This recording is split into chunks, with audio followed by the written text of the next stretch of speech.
कक्षा 7 की गणित में अध्याय 2 भिन्न और एवं दशमलव का प्रश्नावली 2.2 का 6वां सवाल है। लिपिका एक पुस्तक को प्रतिदिन एक सही 3/4 घंटे पढ़ती है। एक सही 3/4 घंटे को कैसे पढ़ेंगे? इसको हम लोग 2.25 घंटे भी बोलते हैं, ठीक है ना। जो अभी इस पर थोड़ा चर्चा करते हैं कि प्रतिदिन 2.25 घंटे पढ़ती है, यानी एक सही 3/4 घंटे पढ़ती है। वह संपूर्ण पुस्तक को 6 दिनों में पढ़ती है, ठीक है। एक दिन में मतलब 2.25 घंटा पढ़ रही है और टोटल पढ़ रही है 6 दिन।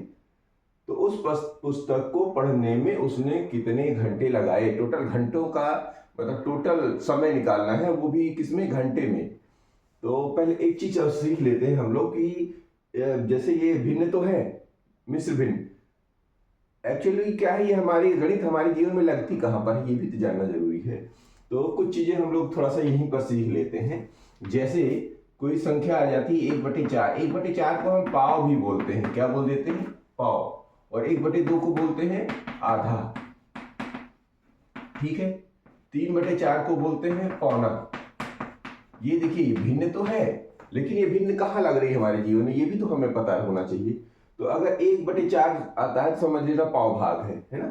पाव भाग भी लगा सकते हैं यानी किसी चीज का। इसको आधा भाग बोल सकते हैं, इसको पौना भाग बोल सकते हैं। और अगर एक है तो इसको पूरा पूरा एक भाग, है ना। और अगर थोड़ा सा आगे बढ़ाते हैं तो अगर इसमें यदि इसको लगा दिया जाए, एक में 1/4 को लगा दिया जाए तो क्या बोलते हैं? एक सही 1/4। इसका मतलब यह है पूरे में, संपूर्ण में अगर ये पाव भाग लगा दिया जाए तो इसको हम बोलते हैं सवा भाग। क्या बोलते हैं? सवा भाग या सवा, ठीक है ना। और इसी तरह अगर 1/1 के साथ 1/2 लगा दिया जाए, यानी एक सही 1/2, तो हम बोल देते हैं 1.5। ये हमको थोड़ा सा आना चाहिए, है ना।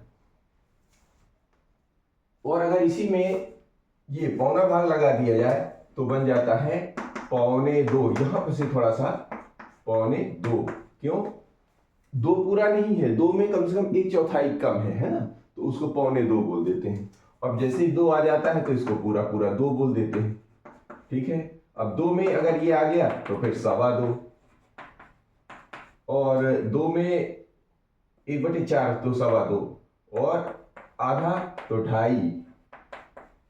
ऐसे ऐसे चलता चला जाता है ये आगे। तो ये चीजें चलिए, अच्छा इस सवाल में मिल गया। तो ये जो इस तरह की जो भिन्ने हैं, वो भिन्ने हमारे जीवन में जो लग रही हैं, तो हम क्या उनको किसी और नाम से भी जानते हैं? तो इन भिन्नों को हम इस तरह है, यानी 1/4 को पाव भाग के नाम से भी जानते हैं, 1/2 को आधा भाग के नाम से, 3/4 को पौना भाग के नाम से, एक को तो एक भाग पूरा बोलेंगे, और एक सही 1/4 को हम सवा भी बोलते हैं, एक सही 1/2 को 1.5 बोलते हैं, एक सही 3/4 को 2.25, 2.25 या 2.25 बोल देंगे। 2 फिर 2.25, 2 सही 1/4 को, और 2 सही 1/2 को 2.5 बोलते हैं। ये हमको थोड़ा सा गणित के साथ साथ इसमें ध्यान भी रखना है कि ये लग कहाँ रहे हैं, ठीक है। अब इसको हल करते हैं, तो शुरू करिए।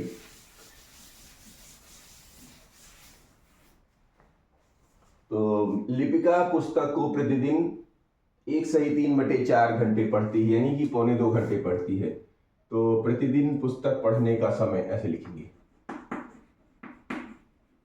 प्रतिदिन पुस्तक को पढ़ने का समय कितना है? एक सही 3/4 घंटे, अर्थात 2.25 घंटे, ठीक। और संपूर्ण पुस्तक कुल कितने दिनों में पढ़ रही? 6 दिन। तो पुस्तक पढ़ने के कुल दिन, पुस्तक पढ़ने के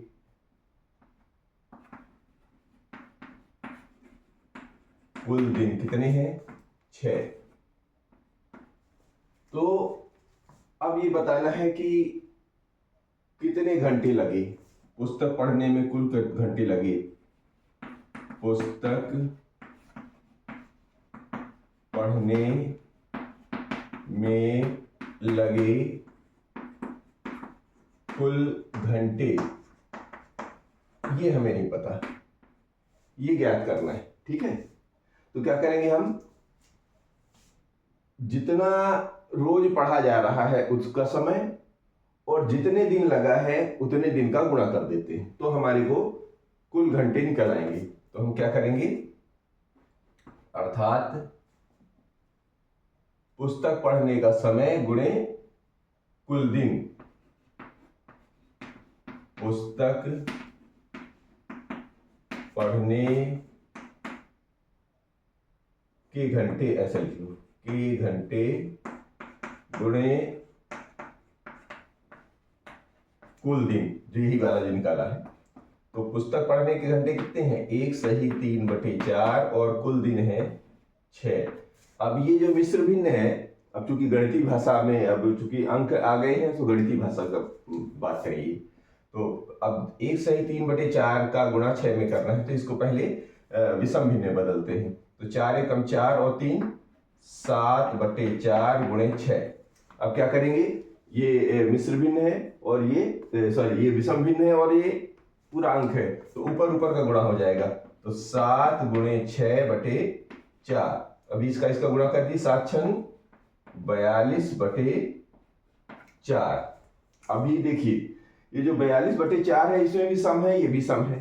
तो आप एक काम करिए, इसमें से 42 को ऐसा करिए 21 गुणे 2 में बदल देते हैं और 4 को 2 गुणे 2 में बदल देंगे। इससे क्या होगा, ये 2 से 2 कैंसिल हो जाएगा, अर्थात आपके पास कितना आ गया, 21/2।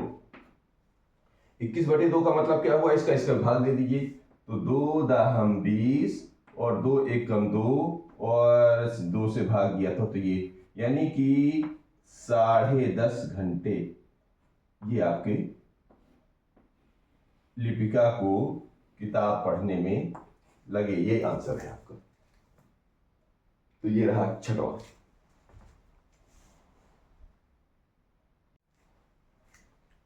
क्वेश्चन 7वां लेते हैं कि एक कार 1 लीटर पेट्रोल में 16 किलोमीटर दौड़ती है। 2 सही 3/4 लीटर पेट्रोल में यह कार कुल कितनी दूरी तय करेगी, कुल दूरी देखना है। तो शुरू करते हैं कि 1 लीटर पेट्रोल में चलती है 16 किलोमीटर। तो लिखिए 1 लीटर पेट्रोल में चलती है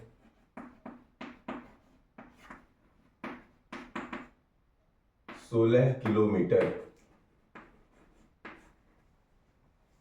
तो 2 सही 3/4। अब 2 सही 3/4 को कैसे बदलेंगे व्यवहारिक भाषा में, तो 2 सही 3/4 को बोलते हैं 3.25 लीटर, यानी पूरा 3 लीटर नहीं, 1 पाव कम है ना। तो 3.25 लीटर अर्थात 2 सही 3/4 लीटर या 3.25 लीटर पेट्रोल में चलेगी कितनी, ज्ञात करना है। ठीक है, ये ज्ञात करना है। तो क्या करें, जब 1 लीटर में इतनी चलती है तो 3.25 लीटर में क्या करेंगे, 16 में 3.25 का यानी 2 से 3/4 का गुणा करेंगे। तो लिख देंगे हम यहां पर 1 लीटर में चली गई दूरी गुणे 2.5 लीटर 3.25 लीटर। तो 1 लीटर में चली दूरी, ये जो जितनी चलती है वो क्या कहलाती, दूरी तो कहलाई। तो कुल दूरी गुणे 2 सही 3/4 लीटर पेट्रोल। इस पेट्रोल में जितना पेट्रोल डाला, 1 लीटर पेट्रोल और गुणे टोटल लीटर पेट्रोल, इसका गुणा कर दीजिए। इसका मतलब ये हो गया 1 लीटर में चली गई दूरी है 16 और पेट्रोल डाला है 2 सही 3/4। ठीक है, तो ये कुल दूरी निकल आएगी। अब क्या करेंगे, इसको जो है मिश्र भिन्न को विषम भिन्न में बदल दीजिए। तो 16 गुणे 4 दूनी 8, 3 11/4। अब क्या करना है, ऊपर ऊपर का गुणा कर देना है। इसका मतलब 16 गुणे 11/4। अब इसमें कुछ कॉमन टाइप का दिख रहा है, 16 में 4 है। तो अब एक काम करते हैं, इसी 16 का फिर से एक बार हिस्सा बना लेते हैं, ऐसे बटे 4। ठीक है, इससे क्या हुआ, ये 4 और इधर का 4 दोनों ऊपर नीचे हैं तो हटा जा सकते हैं। और इसका मतलब ऊपर क्या बच रहा है, 4 गुणे 11 अर्थात 44। और कहते हैं दूरी चलेगी यानी कितने किलोमीटर चलेगी, इतना किलोमीटर चलेगी। यानी कि ये कार 2.25 लीटर में, हाँ 2.25 लीटर यानी 2 सही 3/4 लीटर में 44 किलोमीटर चलेगी। तो ये रहा 7वां प्रश्न। नंबर 8 का ए है। तो इसमें 2 प्रश्न दिए हुए हैं ए में ही, पहला दूसरा। ये कह रहे हैं कि बक्सा में संख्या लिखिए। बक्सा यानी कि ये जो चौकोर बना है इसको बक्सा बोले हैं। तो इसमें संख्या लिखिए ताकि क्या, 2/3 में उस बक्से का गुणा करने पर 10/30 आता है।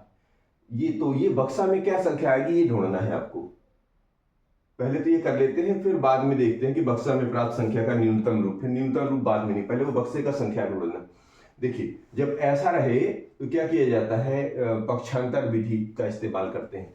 यानी जो चीज चाहिए, जैसे इधर 2 है इधर 10 है तो अंश का अंश में भाग दे दीजिए, जितनी बार चला जाए वही संख्या यहां पर आ जाएगी। जैसे 2 का बक्सा हो गया, ये रहा बक्सा, पहले 10 में 2 का भाग दे दीजिए तो आ गया 2 पंचे 10 यानी 5 मिल जाएगा। और इसी तरह हर का हर में ये बक्सा उठाइए और 30 में 3 का भाग दे दीजिए। तो 30 में 3 का भाग दे देंगे तो कितना आ जाएगा, 3 दहम 30।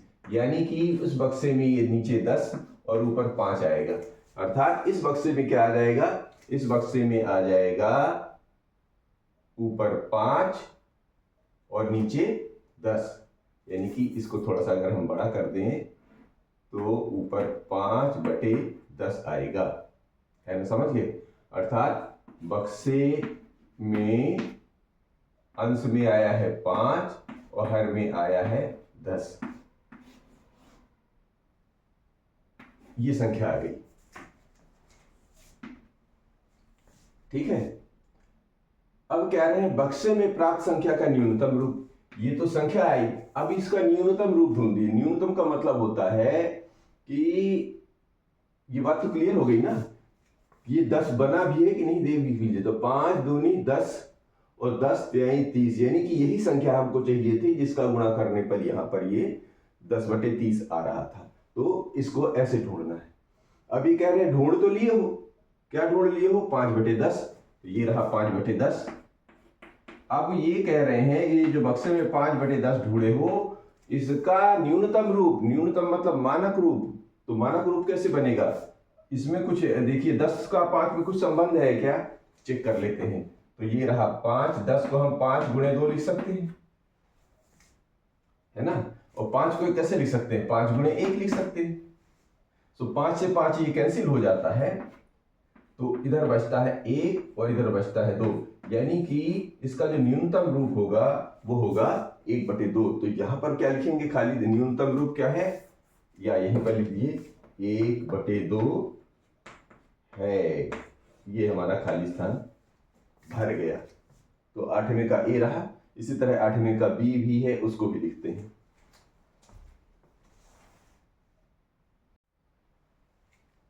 आठवें का बी है। इसका पहला प्रश्न ये है कि बक्सा में संख्या लिखिए ताकि 3 का गुणा उस बक्से वाली संख्या से करें तो 24/75 आ जाए।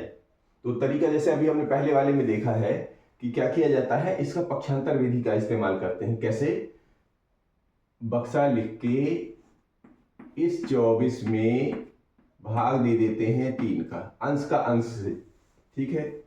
और इसी तरह इस बक्से को लेकर इस 75 में इस हर का भाग दे देते हैं, यानी 5 का, तो जो आ जाएगा वही हमारा हिसाब किताब बन जाएगा। तो 3 अट्ठे 24, यहाँ पर 8 आ गया, और इधर से भाग देंगे तो 15 पना 75, यानी 15 बार चला गया। तो ये जो बक्से में जो संख्या आ रही है, बक्से में कौन सी संख्या आ रही है? अंश में क्या आया है? अंश में आया है 8 और हर में आया है 15, यानी कि बक्से में आने वाली संख्या का है जो अंक आया है वह 8/15 है, यानी 8/15 नाम की भिन्न आई है। तो यहाँ पर आप क्या लिख सकते हो? 8/15, ये आपकी भिन्न आ गई। अब वो कह रहे हैं कि बक्सा में प्राप्त संख्या का न्यूनतम रूप। बक्सा में क्या मिला हुआ था? आपको मिला था 8/15। इस बक्से में क्या मिला है? इस बक्से में मिला है 8/15। अब ये कह रहे हैं इसका न्यूनतम रूप। तो न्यूनतम रूप में अगर ध्यान से देखिए, ये सम है, ये विषम है, तो सम और विषम में न्यूनतम रूप तो मिलेगा ही नहीं, वो तो अपने आप में अभाज्य संख्याएं बन सकती हैं, सह अभाज्य बन जाएंगी, यानी उनका कोई उभयनिष्ठ गुणनखंड नहीं बन पाएगा, है ना, एक के अलावा। तो ये क्या करेंगे? तो न्यूनतम रूप ही 8/15 है, यही 8/15 ही न्यूनतम रूप है। तो यहाँ पर जो खाली स्थान है हम लिख सकते हैं 8/15 ही इसका न्यूनतम रूप है, यानी अलग से भाग इससे छोटा और नहीं हो सकता, यानी मानक रूप ही यही है।